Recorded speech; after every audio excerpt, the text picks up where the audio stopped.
व्यवस्था विवरण अध्याय 21 अनजान हत्या संबंधी विधान।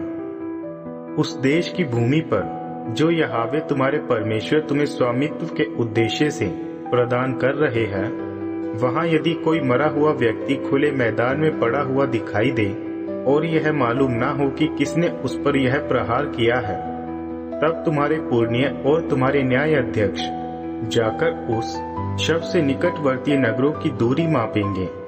तब उस नगर के पुरनिय जो निकटतम है गाय बैलों से एक ऐसी बछिया लेंगे जिससे कोई काम ना लिया गया हो, ना हल में ना बोने में।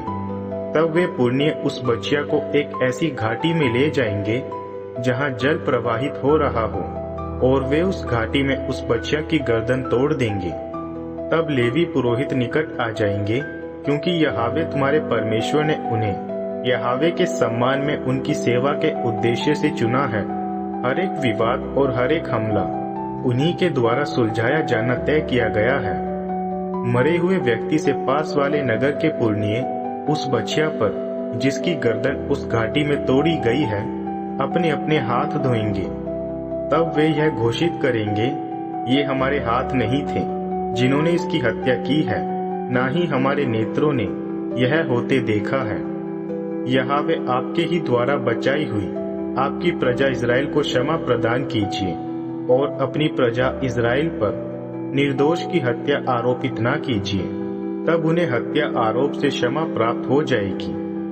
यह है वह प्रक्रिया जिसके द्वारा तुम अपने बीच में से निर्दोष की हत्या का दोष परिमार्जित करोगे, जब तुम वह करते हो जो यहोवा की दृष्टि में उपयुक्त है। पारिवारिक संबंध।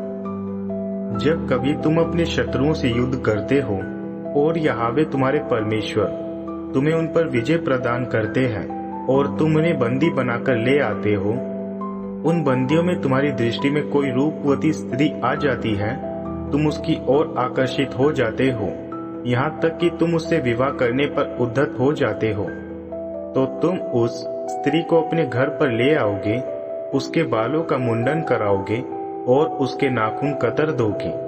वह अपने बंदित्व के वस्त्रों को त्याग देगी और तुम्हारे घर में रहने लगेगी। वह 1 माह तक अपने माता पिता के लिए शोक मनाएगी। यह पूरा होने पर तुम्हारे बीच यौन संबंध हो सकता है, तुम उसके पति और वह तुम्हारी पत्नी हो जाएगी। पर यदि तुमने उसमें कोई असंतोष का कारण पाया है, तब तुम उसे मुक्त कर सकते हो कि वह अपनी इच्छा अनुसार कहीं भी चली जाए। तुम निश्चय उसको रुपयों में नहीं बेचोगे, क्योंकि तुम पहले ही उसे अपमानित कर चुके हो। पहिलौठे का अधिकार। यदि किसी व्यक्ति की 2 पत्नियां हैं, एक उसकी प्रेम पात्र और अन्य जो प्रिय नहीं है, दोनों ही से उसे संतान प्राप्त हुई है, यदि प्रथम जात संतान उसे उस पत्नी से प्राप्त हुई है जो उसे प्रिय नहीं है, तब जिस अवसर पर वह अपना इच्छा पत्र तैयार करता है, वह उस संतान को जो उसकी प्रिय पत्नी से पैदा हुआ है, अप्रिय पत्नी की संतान को छोड़ उस संतान को पहिलौठे का स्थान नहीं दे सकता।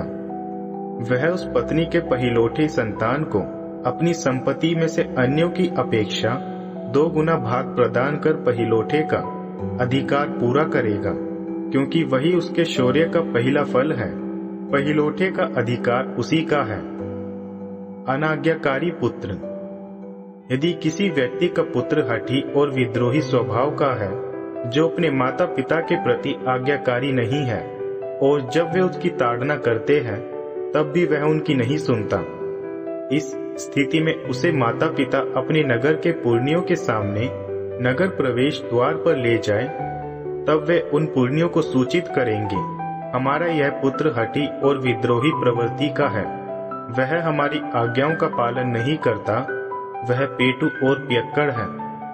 तब नगर के सारे पुरुष उसका पथराव करके उसे मार डालेंगे। इस प्रकार तुम अपने बीच से उस बुराई को निकाल दोगे, और सारा इज़राइल इसके विषय में सुनकर भयभीत हो जाएगा। विविध विधान। यदि किसी व्यक्ति ने ऐसा पाप कर्म कर दिया है जिसका दंड मृत्यु है, उसे मृत्यु दंड दे दिया गया है, उसे वृक्ष पर लटका दिया गया है, उसका शव सारी रात वृक्ष पर लटका ना रहे, निश्चयतः तुम उसे उसी दिन गाड़ दोगे, क्योंकि वह व्यक्ति जिसे लटका दिया गया है वह परमेश्वर का शापित व्यक्ति है, जिससे तुम यहोवा अपने परमेश्वर द्वारा मीरास के रूप में दिए हुए देश को दूषित ना कर दो।